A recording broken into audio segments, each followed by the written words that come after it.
In my 50s, I never thought I would feel like a teenager again, especially after I lost my husband and I was left completely alone in this world. When we get older, children and grandchildren make their own lives. Then we understand that no matter how many years we dedicate to forming them as good people, they rarely stay by our side. The truth is that I can't complain. I had a good life with Noah, my husband who is now in heaven. He was my only love and also the only man to whom I gave my body. Our courtship began when we were barely 15 years old, but it was so passionate and intense that it grew like foam inside a glass of freshly poured beer and overwhelmed us for life. We got married very young. Relationships were different back then. We had 2 beautiful daughters and they gave us many grandchildren, but still, when he left, I was left completely alone. At first, it took me a lot to get used to his absence.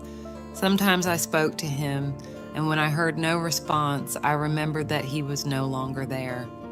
Over time, I filled the emptiness and silence of the house with stories of romance. I was always passionate about reading, but at some point in my life I forgot it, and when I became a widow, I returned to enjoy that activity that I liked so much. I visited the bookstore or library once a week and devoured each story page after page, relentlessly until I finished it. I admit that I was always attracted to romantic stories, but what is currently written in books is something else. The store manager and I developed a friendship based on our love for reading, and she, seeing that I always carried the same style of book, recommended some titles that I was surely going to love, and that was it. As soon as I immersed myself in that world of unbridled passion, I no longer wanted to live my own life again. I had the need to once again feel the adrenaline and the fire that grows inside when someone likes you and beyond that, really wants you. My most recent obsession coincided with the arrival of Adam, a handsome young man in his 20s who knocked on my door one day to see the room I was renting in my house. I was offering it in the newspaper for a long time, at that time when I felt more alone than ever, before resuming my reading activity. I thought that if the house is big enough and I was feeling so lonely, allowing someone else to stay with me would not only give me an extra income a month, but we could also keep each other company. However, when I published that ad in the newspaper, I imagined that it would be a sweet girl who wanted to share the house with me, or perhaps another older person who is in the same situation as mine. It never occurred to me that such a young boy might be interested. I didn't think anything of it. The boy was extremely friendly and seemed decent, so I let him pass and took him to the room to look at it. "It's perfect, ma'am," he said, and turned to look at me with charming, almond-shaped eyes. "I'm glad to know that you like the room. What is your interest in moving here?" I replied. "I'm going to start working in the bookstore so I can pay for my studies," he answered. "Oh, really? In the bookshop? I didn't know they were looking for an employee.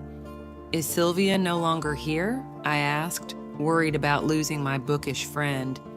"Oh no, don't worry, this is temporary. She's just going to be on vacation for a while and I'm going to fill in for her. I hope I can get another job before she returns." He told me and smiled kindly. It seemed strange to me, but there was something about that boy that sparked an interest in me. His kindness seemed genuine. "So can I stay? I have the money," he said, extending an envelope towards me. I received it and checked it. Everything was in order. I saw no reason to reject him, so I welcomed him and explained the house rules. He agreed. "Thank you very much," he said, and wrapped me in a tight, warm hug. I blushed immediately, but at the same time I felt a tingling in my stomach that I hadn't felt in a long time. Then he kissed me on the cheek and I froze.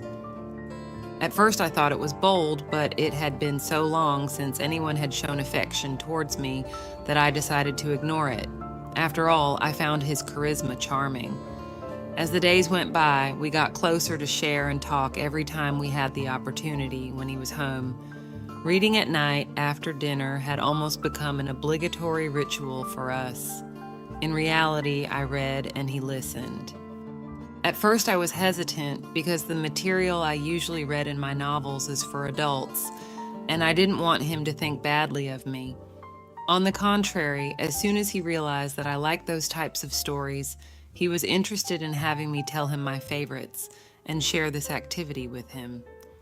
One day, I was reading him a story about a husband who cheated on his wife with his secretary when he interrupted me. Normally, after each reading session, we always discuss our appreciations, and it is something that I really enjoy being able to share with someone. Imagine, Susan, that's why I don't want to get married.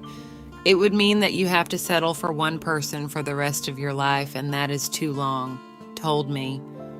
Well, Adam, I was only with one person for most of my life, and I think that was a good thing, I replied.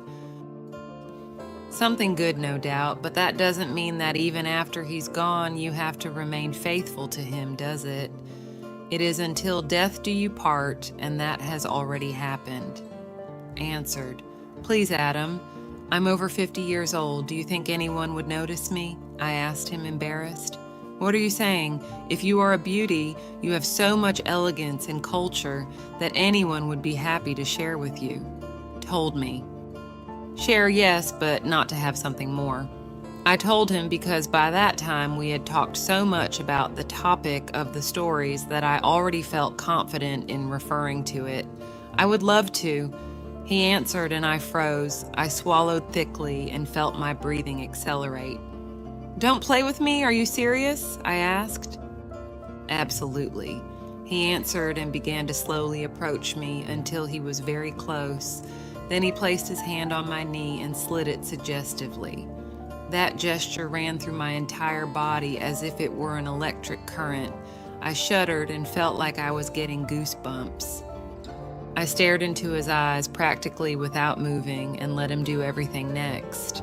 I didn't know why I was agreeing to his proposal, but at that moment, I mentally recalled many scenes that I had imagined while reading the stories that I liked so much, and I was excited by the idea of being able to star in one of them. He slid his hand through my hair and gently laid me down on the couch, then settled on top of me and set the book aside. Then he whispered in my ear, I want to recreate what we just read about that guy with his secretary. I don't want you to get nervous. Just let yourself go. I'll take care of everything. Hearing his words, I closed my eyes and relaxed my body. Then I felt him start to kiss my mouth, cheeks, and neck. His lips felt warm and soft, just putting a little pressure on each spot on my age-scarred skin. That was the first time anyone, other than Noah, kissed and caressed me. I felt a little guilty imagining that my husband could see us from beyond, but I decided to live this experience as if I were a character in that book I was reading. That way, he couldn't judge me. As he kissed me, he ran his hand along the bottom of my neck and one by one unfastened the buttons of my blouse. Then he pulled away from me just enough to appreciate me. His eyes focused on my front, and he smiled. Immediately afterward, he began to kiss my neck uncontrollably, and then he went down and grabbed one by one in his hands, kissing them, caressing them, and putting them on his face at the same time that he deeply inhaled my aroma. You are art, he told me, and I, who already felt my heart beating too fast and my breathing labored, once again felt a throbbing in my most sensitive area that I hadn't felt in a long time. Then Adam lifted my skirt and carefully slid my stockings down. Then he kissed my feet while he caressed me, and I was getting more and more excited. I don't know what was more intense, the fact of feeling loved again or the idea of making a fantasy like this come true at my age, but without a doubt, I was enjoying it. Adam took off my remaining clothes and squatted down, kissed my area, and looked into my eyes from there. That excited me even more, and I could feel the moisture building up in me. I couldn't wait for my desire to be satisfied. At that moment, I was completely exposed. I felt somewhat ashamed because my body is no longer what it once was. I am aware of the flaccidity of my muscles and the wrinkles in my skin, but he seemed to love it, even moved him. At that moment, Adam took off his shirt, and I delighted my eyes with his young and well-built body.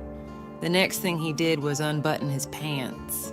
That's when it became really clear to me that he did indeed like what he was seeing, because I could clearly see that a mast had been raised. He caught me watching that and let out a giggle. He had realized that I liked him and he impressed me. He probably liked that because immediately afterwards he completely discovered it to completely fill my eyes with his image. He came up to me and put my hand on it so I could grab it and feel it. Then he showed me the level of pressure I should apply and the way I should move my hand. I kept that movement as he instructed, then he left me completely in charge, closed his eyes, and just enjoyed himself. I was not that inexperienced at this. I did it many times before for my husband, and I knew, from the stories I'd been reading lately, some tricks that he might like, so I applied them. I was pleased to notice from his snorts that he was really enjoying it, but I'm sure he was surprised when I also included my mouth in the effort. At that moment, he put his hand on my head to show me the rhythm he wanted, and I did it that way for a while. I don't have the same energy as before, but I made sure he had a good experience too. The idea of doing so also delighted me. My body temperature had increased, and I could feel a throbbing in my area. I was anxious. He must have noticed it because he immediately crouched down again and brought his face closer to taste my flavor. When he felt I was ready, he sat up and gently slid inside, and I realized how much I had missed that feeling. At first it moved smoothly, but then it gradually increased his speed. While he was doing everything, I could only concentrate on the sensations I was experiencing. My heart was beating very fast, and I was breathing hard to compensate for the level of emotion I was in. I didn't last as long as I would have liked because I was enjoying it and I didn't want it to end. But as soon as Adam increased the speed, I reached the limit I could bear and succumbed in his arms. He continued a little longer and immediately afterward did the same, releasing all his passion on the scar that my daughter's cesarean sections left on me.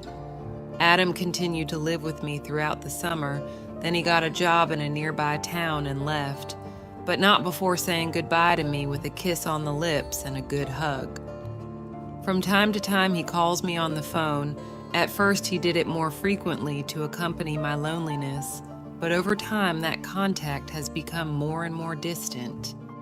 Not even my daughters or my grandchildren come to see me.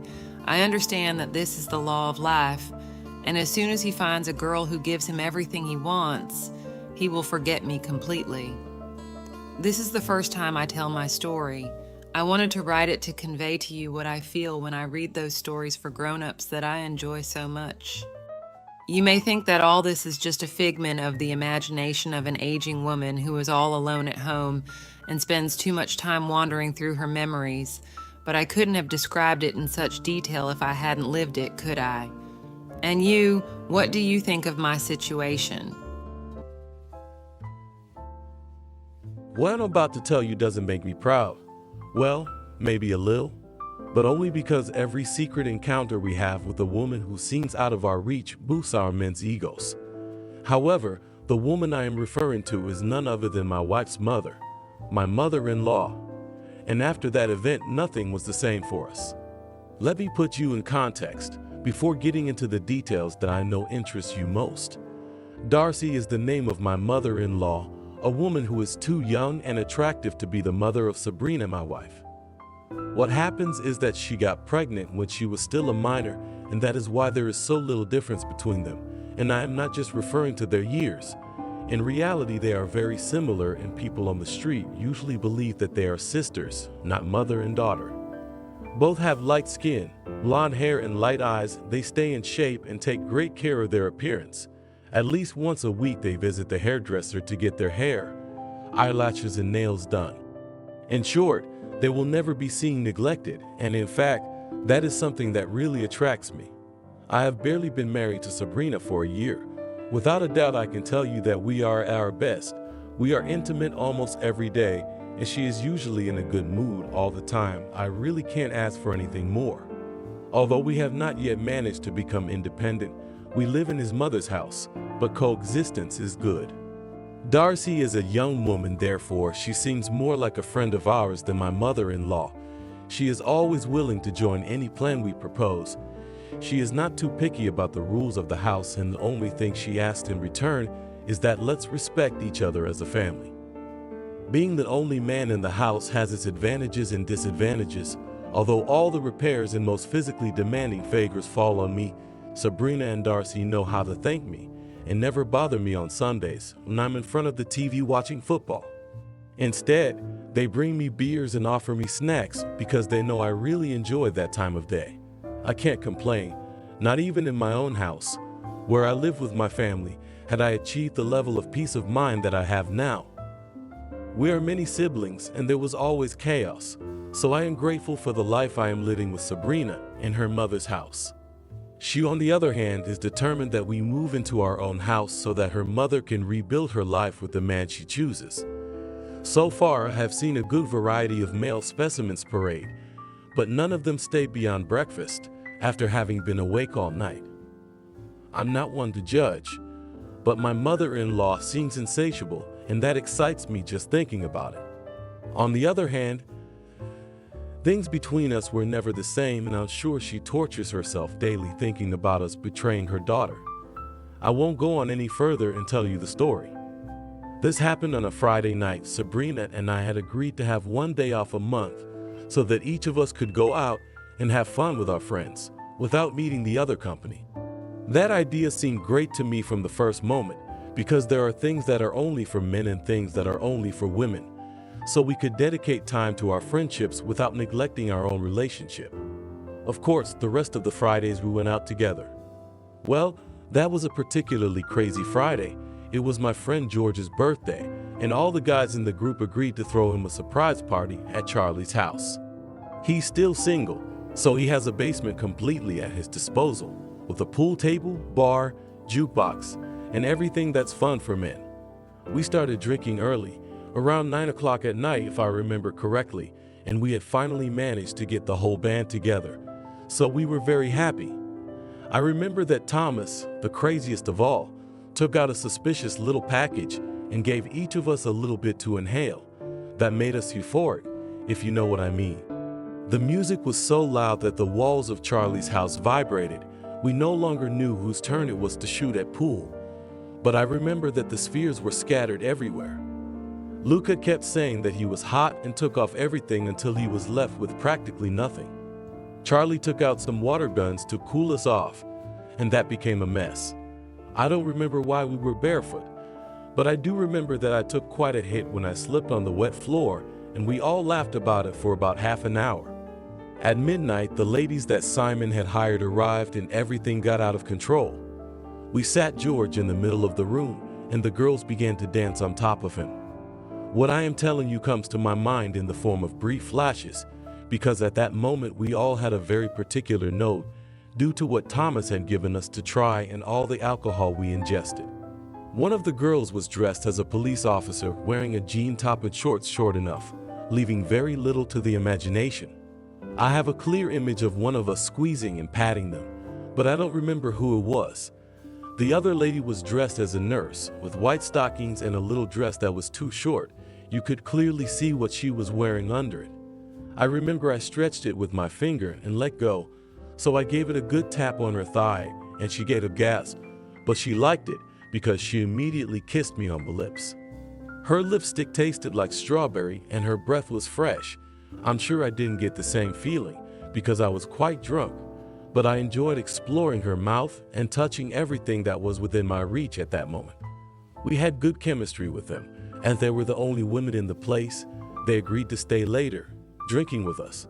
I made sure to have a good time, but I was conscious enough at the time not to do anything that would put me in an awkward position with Sabrina. After all, the guys in the group sometimes make jokes that are too bad, and I knew that anything could be recorded and appear on Facebook the next morning. I remember that I received a call from Sabrina around 11 at night, but there was so much noise from the music and the fuss that the boys were making that I barely managed to hear anything about everything being fine and that she would be home I don't know when. She doesn't usually stay up very late, so I didn't worry. I sent her a kiss and continued enjoying myself with my friends. As I told you a moment ago, I have vague memories of what we did that night at George's celebration, but I know that Thomas passed around another round of his little package.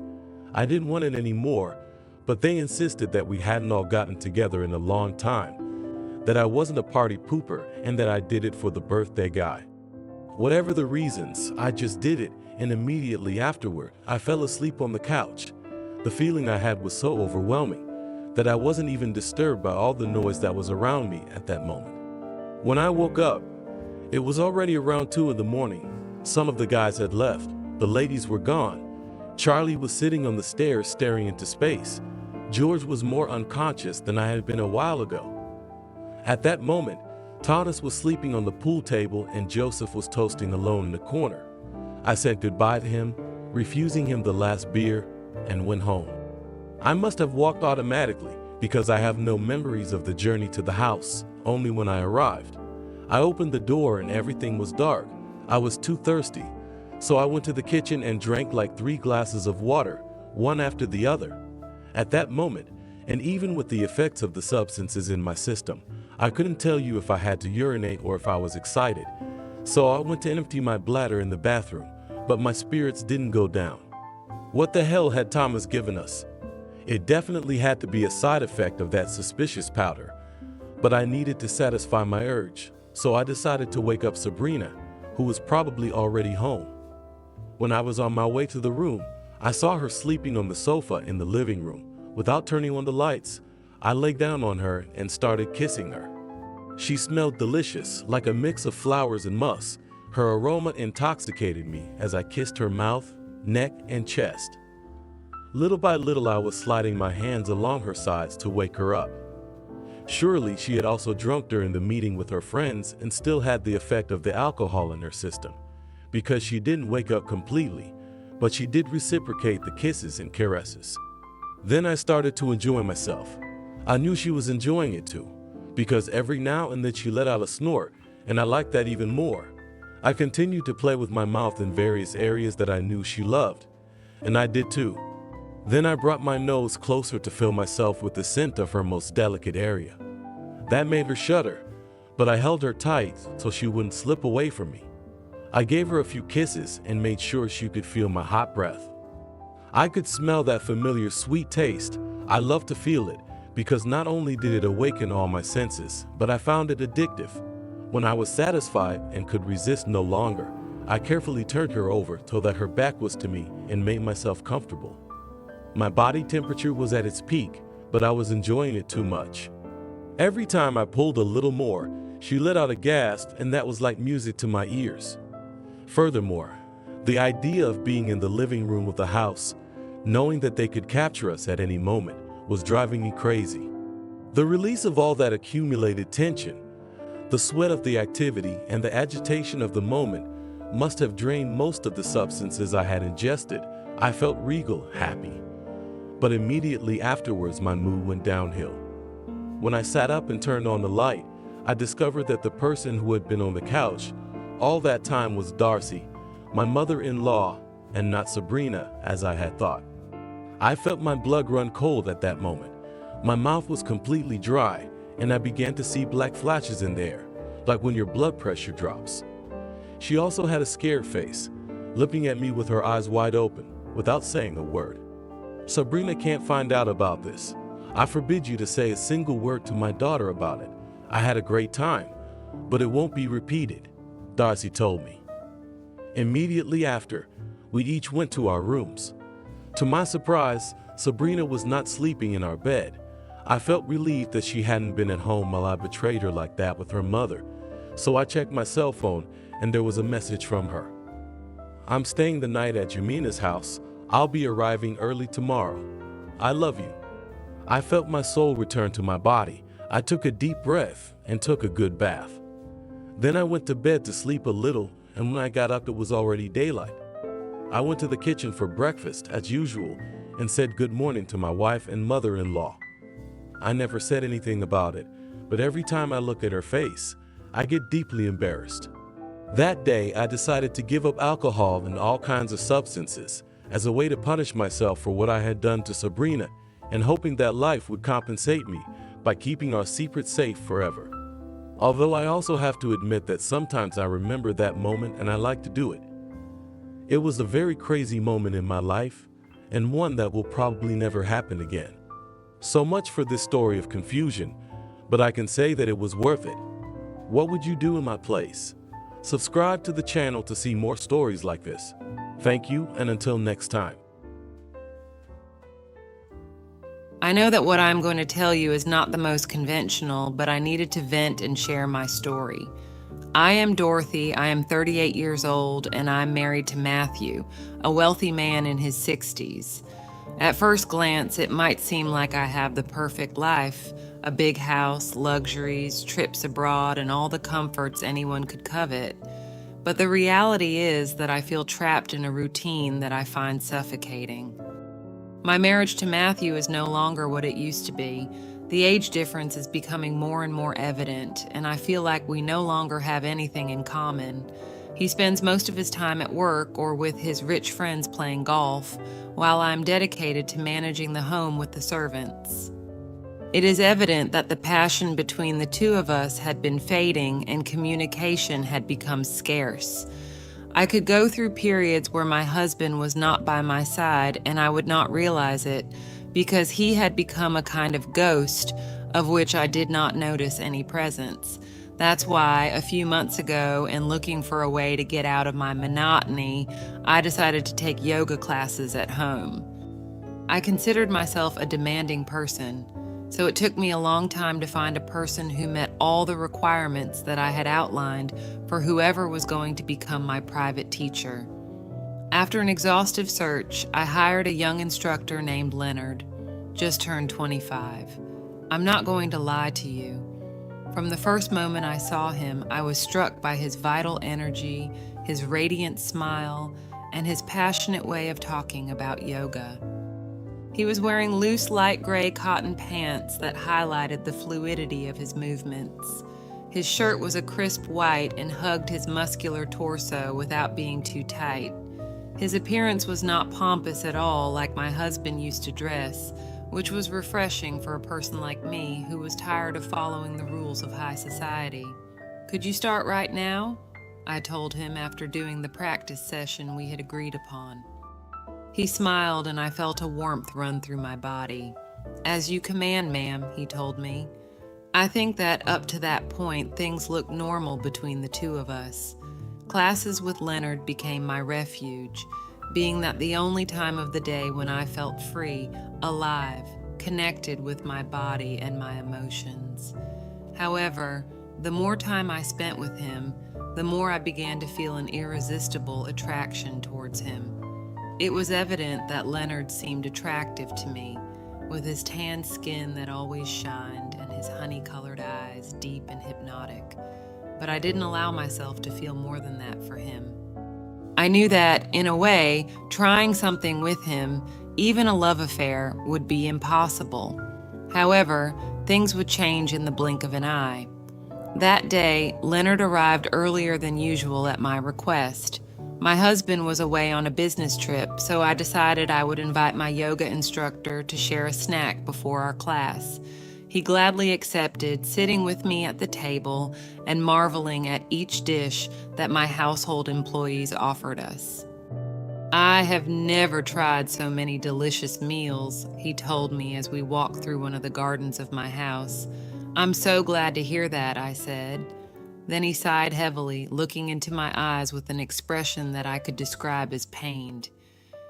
"It's a shame I'll never be able to try something like that again."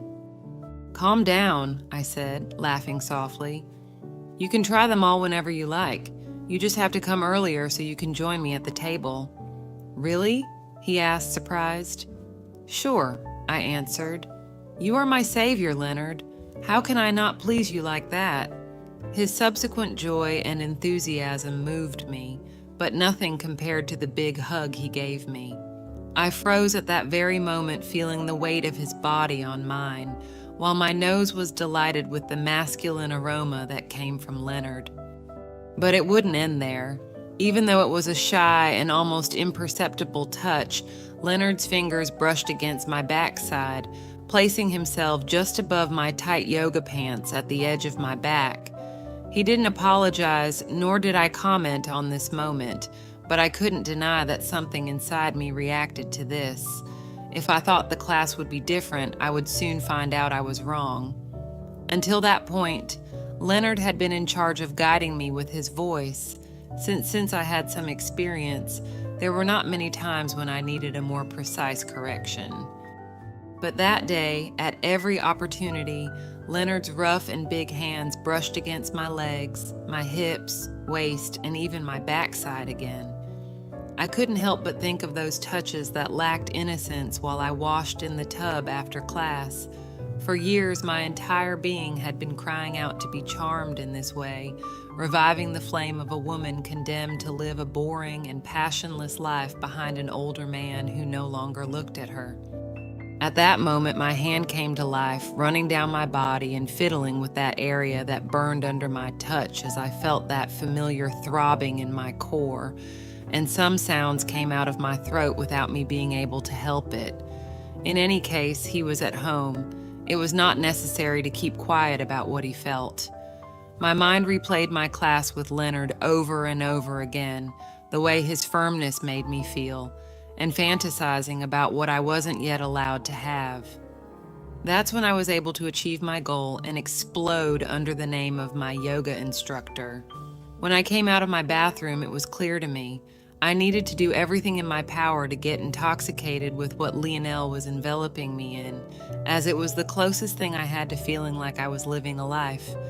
In the end, I would do what I had in my power to truly break my monotony.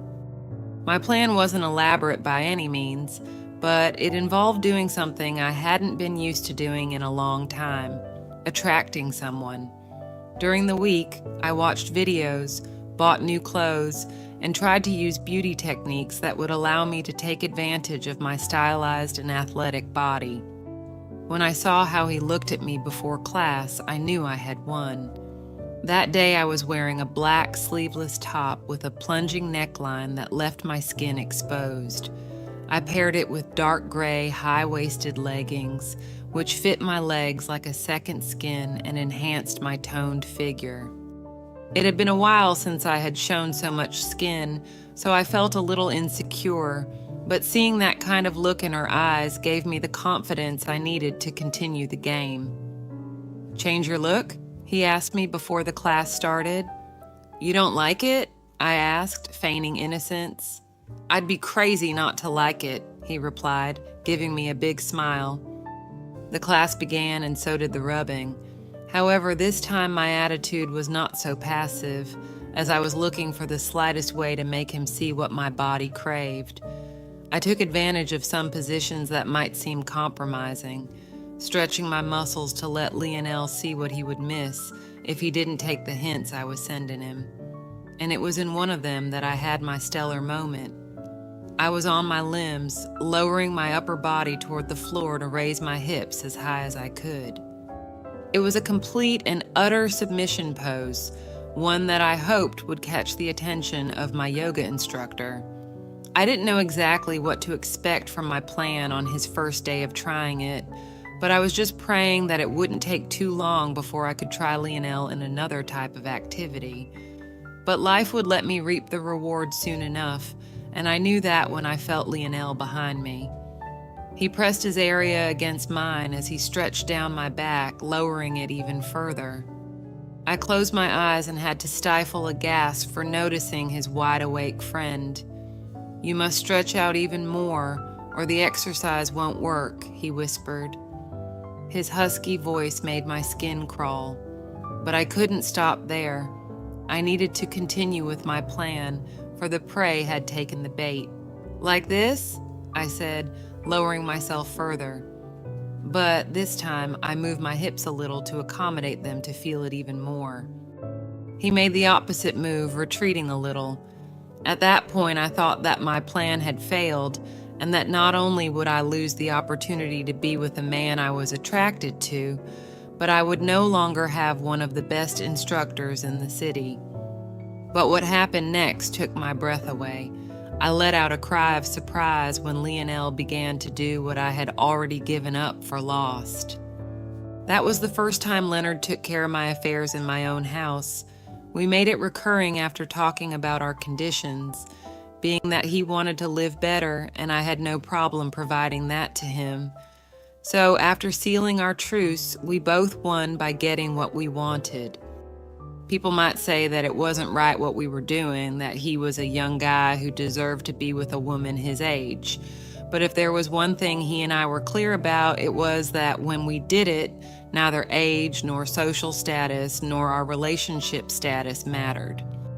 I never gave my husband a single clue as to what was going on with my yoga teacher. On the contrary, I put on a better face and was more helpful to him because deep down I was also happier with my new situation and didn't want that to change. In fact, he has recognized that with my change of attitude, he is more cheerful, since before he noticed me dull and without desire for anything. Of course, he doesn't suspect anything.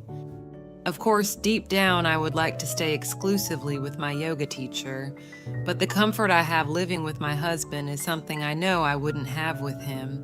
You can call me self-serving, but I also give my husband a lot of things that make his life easier. Have you ever experienced a situation like mine? Let me know in the comments. Don't forget to like this video and subscribe to the channel to see my stories. Thank you and see you next time.